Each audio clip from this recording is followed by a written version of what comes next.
Bueno, el día de hoy vamos a hablar un poco de técnicas de neuroimagen en la epilepsia pediátrica. Normalmente la epilepsia pediátrica, que es refractaria a tratamiento médico, esconde debajo de sí alguna lesión subyacente. Mediante la resonancia magnética somos capaces de determinar la mayoría de lesiones que van a causar esta epilepsia refractaria, pero en algunos casos los riesgos son muy sutiles o es muy difícil determinar a la lesión. Entonces tenemos otro tipo de estudios de última generación como el tensor de difusión de imagen. Mediante esta técnica que utiliza el principio de anisotropía, el cual dice que las partículas van a difundir de manera paralela a los axones y en una mayor cuantía y a una mayor velocidad, pero no van a tener difusión en otras direcciones. De esta manera el agua va a delimitar la organización microestructural de estos tejidos. En la tractografía lo que vamos a ver es si es que las moléculas de agua difunden de arriba hacia abajo, vamos a ver haces azules; si difunden de atrás hacia adelante, haces verdes; y si difunden de izquierda a derecha, haces de color rojo.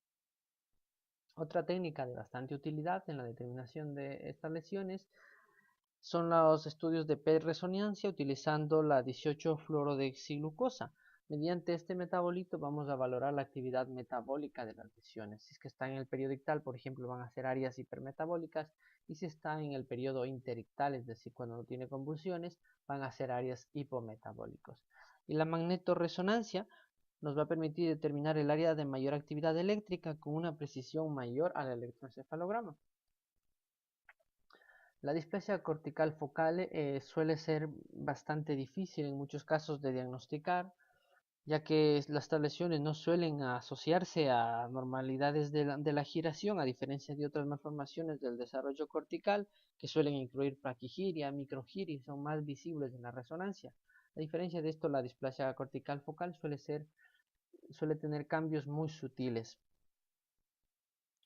Según el método de Palmine, se la puede clasificar en dos tipos, en tipo 1 y en la tipo 2. La displasia cortical focal de cualquier tipo, al igual que todas o la mayoría de malformaciones del desarrollo cortical, suelen ser secundarias de infecciones intraútero tipo TORCH, isquemia, tóxicos y causas genéticas.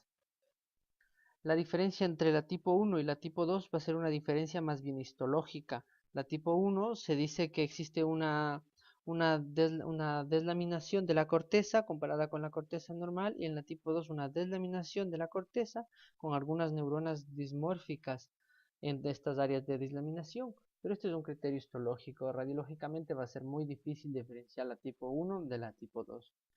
En este caso estamos viendo en el lóbulo temporal izquierdo un área discretamente hiperintensa con una pérdida de la interfaz entre sustancia gris y sustancia blanca, y vamos a ver que en el estudio de PET-resonancia esta zona presenta una hipercaptación en el periodo intercrisis, lo cual es susceptivo de ser un foco epileptógeno.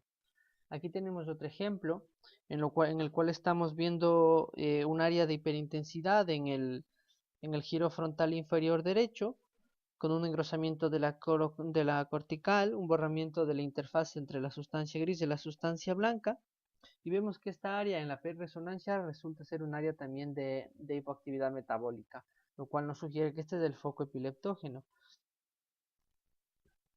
Lo que entonces la PET-resonancia nos ayuda es a determinar exactamente cuál es la zona epileptógena y la zona que podría ser subsidiaria de tratamiento quirúrgico. En este caso tenemos otro ejemplo. Vemos en una secuencia T1 una pérdida de diferenciación de sustancia gris, sustancia blanca en el lóbulo parietal derecho. En secuencias en T2 vemos un engrosamiento cortical, lo cual son hallazgos sugestivos de displasia cortical. Vemos que en la tractografía se ve una disminución del grosor del esplenio del cuerpo calloso, y en la PET-resonancia vemos igual un área de hipoactividad metabólica, lo cual también está en relación con toda la zona o todo el foco epileptógeno. La esclerosis tuberosa es otra enfermedad que podría beneficiarse de estas técnicas. La esclerosis tuberosa es una facomatosis de herencia autosómica dominante asociada a la mutación de dos genes de supresores de tumores, la martina y la tuberina. Esto lo que nos va a producir son amartomas subependimarios múltiples y tubérculos córtico-subcorticales múltiples, que van a ser los causantes de las convulsiones. Esta enfermedad clínicamente se caracteriza por una triada que son angiofibromas faciales como el de la imagen, retraso mental y convulsiones por la presencia de los tubérculos.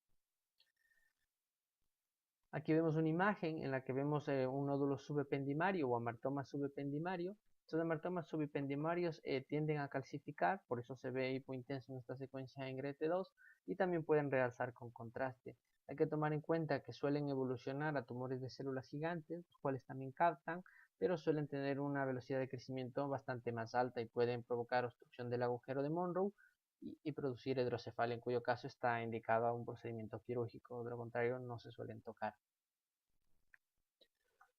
En esta imagen vemos los tubérculos, que son áreas de alteración de intensidad de señal córtico-subcorticales, típicamente hipointensos en T1, hiperintensos en T2, pero que durante los primeros 6 meses de vida, debido al proceso de mielinización, suelen tener un comportamiento inverso al que les acabo de describir.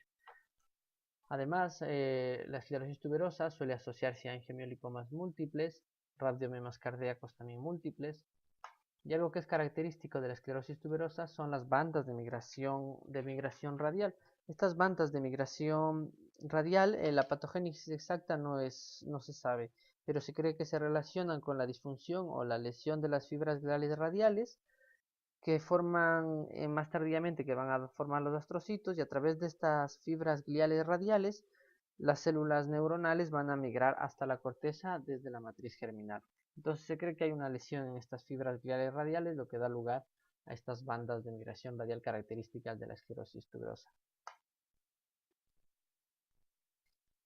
Entonces la cuestión es saber cuál de todos estos tubérculos es el causante de la epilepsia refractaria en estos niños. Aquí también tiene mucha utilidad la PET-resonancia. Aquí vemos varios tubérculos en el lóbulo temporal izquierdo, pero vemos que los que tienen una hipoactividad metabólica son más bien los dos anteriores que vemos en esta imagen. Esto también puede orientar mucho a la cirugía.